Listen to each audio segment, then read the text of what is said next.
بسم اللہ الرحمن الرحیم۔ ناظرین السلام علیکم، میں ہوں آپ کا میزبان صابر شاکر، وفاقی دارالحکومت اسلام آباد سے کچھ خبریں۔ آج آپ سے ایک بہت ہی اہم خبر آپ سے شیئر کرنا چاہ رہا ہوں۔ کچھ چیزوں کا تو آپ کو علم ہے، لیکن اس کی ایک قدر مشترک ہے۔ آپ بھی ذرا سوچیں، میں بھی سوچتا ہوں۔ اب تک یہ جب سے 9 اور 10 اپریل کے بعد جب سے یہ رجیم چینج ہوا ہے، کچھ جرنلسٹوں کی زندگی کافی بھاری ہو چکی ہے اور ان کی زندگی اجیرن کر دی گئی ہے، اور ان کا جو کیریئر ہے وہ ختم کرنے کی کوشش کی گئی یا ختم کر دیا گیا، اور ان کو بے روزگار بھی کر دیا گیا، ان کی چھٹی بھی کروا دی گئی، ان کے ساتھ تشدد بھی کیا گیا، سب کچھ کیا گیا۔ یہ آخر یہ جو گروپ ہے صحافیوں کا جن کے ساتھ یہ سب کچھ ہوا، یہ گروپ انہی لوگوں کے ساتھ کیوں آخر یہ سارا کچھ کیا جا رہا ہے، انہی کو ٹارگٹ کیوں کیا جا رہا ہے؟ ڈاکٹر معید پیرزادہ ایک ہیں، ڈاکٹر معید پیرزادہ سب جانتے ہیں، ان کے خلاف بھی مقدمہ درج ہوا، اور مقدمہ درج وہی کہ جناب یہ پاکستان کو ایک ایسا بیانیہ لے کے آ رہے ہیں جس سے پاکستان کو نقصان پہنچ سکتا ہے، اس طرح کے الزامات، غداری، بغاوت، یہ جو بھی ہے، یہ ڈاکٹر معید پیرزادہ صاحب نمبر 1۔ اس کے بعد سمیع ابراہیم صاحب، ان کے خلاف بھی مقدمہ درج ہوا، عمران ریاض، ان پہ بھی مقدمہ درج ہوا، صابر شاکر، ان پہ بھی مقدمہ درج ہوا، بنفس نفیس میں موجود ہوں، ارشد شریف صاحب، ان پہ بھی مقدمہ درج ہوا، اور خاور گھمن، ان پہ مقدمہ درج ہوا، اور ایاز امیر صاحب پہ تشدد کیا گیا۔ ایاز امیر صاحب کو ایک سائڈ پہ رکھتے ہیں، باقی جتنے بھی ہیں ڈاکٹر معید پیرزادہ، ارشد شریف صاحب، عمران ریاض اور جمیل فاروقی صاحب، ان پہ بھی ایسا ہی ہوا، اور سمیع ابراہیم، خاور گھمن، صابر شاکر، ان پہ بھی یہ کیا گیا، ایک پورا گروپ۔ آخر یہ کیا وجہ ہے؟ انہی کی زندگی کیوں اجیرن ہوئی، یہ ہے، اور یہ لڑائی شروع کہاں سے ہوئی، اور ان ساروں میں قدر مشترک کیا ہے، وہ ذرا بڑی مزے کی ہے۔ اور پھر اس کے بعد یہ ہوا، ایک تو مقدمات درج ہوئے، ضمانتیں وغیرہ ہو گئیں، لیکن اس کے بعد ارشد شریف صاحب، ان پہ تو کافی سنگین نوعیت کا، اور ان کو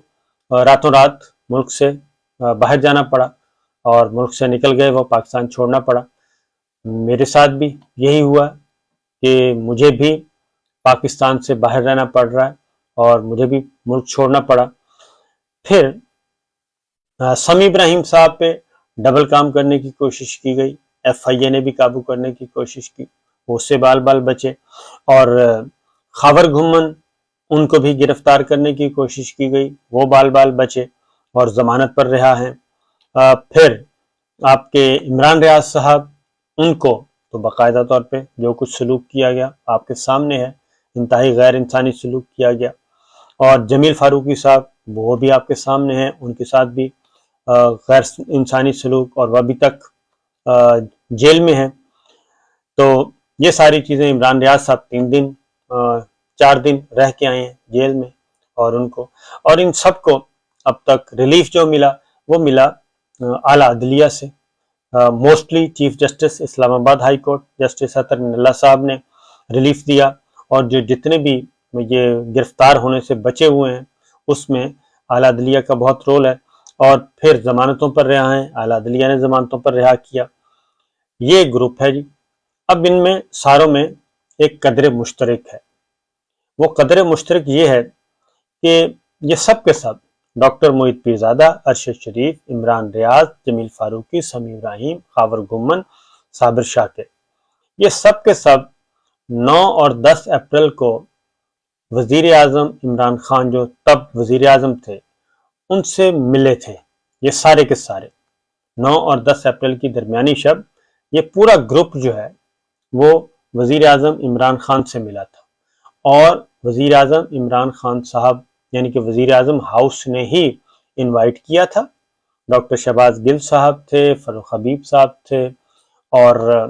اس میں شاہ محمود قریشی صاحب تھے، شفقت محمود صاحب تھے اس میٹنگ میں۔ تو یہ باقاعدہ طور پہ حکومت وقت نے انوائٹ کیا تھا، اور ہم سب گئے تھے۔ اس میں ایک نام اور تھا، وہ فہیہ ادریس صاحبہ تھی، وہ ہماری خاتون کولیگ ہیں، وہ تھی، اور یہ ٹوٹل تھے جناب 8 لوگ، 1 2 3 4 5 6 7 8 لوگ تھے جو ملے تھے جی وزیر اعظم عمران خان صاحب سے، اور اس میں انہوں نے جو رات ہنگامی طور پہ انہوں نے ہمیں بلایا، تو اس میں ایک بنیادی چیز تھی سائفر، جو کہ مراسلہ آیا تھا، اور انہوں نے ہمیں بتایا کہ ابھی کابینہ کا خصوصی اجلاس ہوا ہے، اس کابینہ کے خصوصی اجلاس میں ہم نے سائفر کو لمیٹڈ ڈی کلاسیفائی کر دیا ہے، محدود پیمانے پہ، اور ڈی کلاسیفائی کیا، اور ہم نے آپ کو بلایا ہے کہ آپ بھی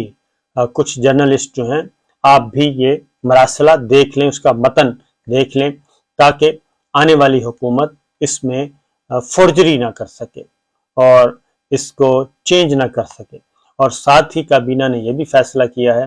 کہ یہ ہم سپیکر کو بھی ارسال کر رہے ہیں، چیف جسٹس آف پاکستان کو، پریزیڈنٹ آف پاکستان کو، چیئرمین سینٹ کو، اسپیکر قومی اسمبلی کو، ان سب کو بھی بھیج رہے ہیں تاکہ یہ ہمارے آنے کے بعد بھی یہ زندہ رہے اور اس میں کوئی تبدیلی نہ ہو۔ اور وہ اب مراسلہ ہے وہ قومی اسمبلی کی لائبریری میں یا قومی اسمبلی کے اسپیکر کی چیمبر میں موجود ہے، کوئی بھی آنریبل رکن جا کے پڑھ سکتا ہے، سینیٹر ہو یا ایم این اے ہو، وہ دیکھ سکتا ہے، پڑھ سکتا ہے۔ اسی طریقے سے چیف جسٹس آف پاکستان کے پاس وہ مراسلہ موجود ہے، اور کوئی بھی آنریبل جج اس کو پڑھ سکتا ہے، اور بہت سے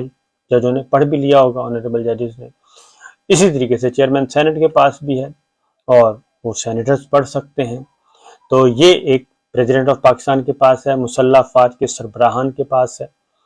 اور ہمیں بھی اسی لیے بلایا گیا تھا۔ اب جب ہم وہاں بیٹھے تھے تو باہر جو خبریں چل رہی تھیں وہ یہ خبریں چل رہی تھیں کہ یہ ایک ہیلی کاپٹر اترا ہے، اور ہیلی کاپٹر پہ کوئی فوجی افسران آئے ہیں، اور اس کے بعد آرمی چیف کا نوٹیفیکیشن جو ہے وہ ڈی نوٹیفائی کر دیا گیا ہے، یا ڈی نوٹیفائی کرنے کی کوشش کی جا رہی ہے، وزارت دفاع نے نمبر نہیں لگایا، اور یہ ہو گیا، کابینہ سے ہو گیا، برطرفی کا بات ہو گئی، اس طرح کی خبریں چلائی جا رہی تھیں۔ جب یہ خبریں چل رہی تھیں، اور یہ بھی خبریں چل رہی تھیں سپریم کورٹ کھل گئی، ہائی کورٹ کھل گئی، ججز آ گئے، پریزنر وین آ گئیں، سب کچھ آ گیا، این اسی وقت ہم پرائم منسٹر عمران خان صاحب کے پاس بیٹھے تھے، اور وہ ہمیں اپنی بات بتا رہے تھے اور بڑے ریلیکس تھے، اور ہم نے ان سے یہ ساری باتیں پوچھی۔ انہوں نے کہا جی میں نے کبھی بھی آرمی چیف کو برطرف کرنے کا نہیں سوچا، اور نہ ہی ایسا کوئی ارادہ ہے، ہم نے تو یہ سائفر والا آج خصوصی کابینہ کا اجلاس بلایا تھا، اسی میں یہ سارا کچھ ہوا ہے، یہ فیصلہ لیا ہے، اسی لیے آپ کو بلایا ہے۔ پھر خبر چلی کہ عمران خان صاحب کو جی گریبان پکڑا گیا ہے، پھر خبر چلی کوئی ہائی کورٹ ہیلی کاپٹر پہ کوئی اترا ہے، پھر کوئی پراسرار طور پہ، پھر ان کو گھسیٹا گیا ہے، اور یہ ساری خبریں، اور یہ خبریں ایک غیر ملکی نشریاتی ادارہ جو ہے بہت بڑا BBC اس نے دی۔ تو یہ چیزیں تھیں، اور جب کہ ہم اندر بیٹھے سب کے سب یہ لوگ دیکھ رہے تھے کہ ایسا کچھ بھی نہیں ہے، اور پھر ارشد شریف صاحب نے، عمران ریاض صاحب نے، سمیع ابراہیم صاحب نے، خاور گھمن نے، اور میں نے تو باقاعدہ طور پہ وزیر اعظم عمران خان کو وہاں سے رخصت ہوتے دیکھا، اور ہم نے بتایا، بعد میں رپورٹ بھی کیا کہ عمران خان صاحب نے ایک ڈائری اٹھائی ہے، اور ڈائری اٹھا کے گاڑی میں بیٹھے ہیں، اور گاڑی ان کو ہیلی پیڈ تک لے کے گئی ہے فل پروٹوکول کے ساتھ، ان کے ملٹری سیکرٹری بھی ادھر تھے، اور ایڈیشنل ملٹری سے ADC بھی تھے، جو ایئر فورس کی طرف سے ہوتے ہیں، فضائیہ کی طرف سے ہوتے ہیں، تمام ملٹری آفیشل بھی موجود تھے، اور سول سائڈ والے بھی موجود تھے، اور ہم بھی اس دن جو ADC تھے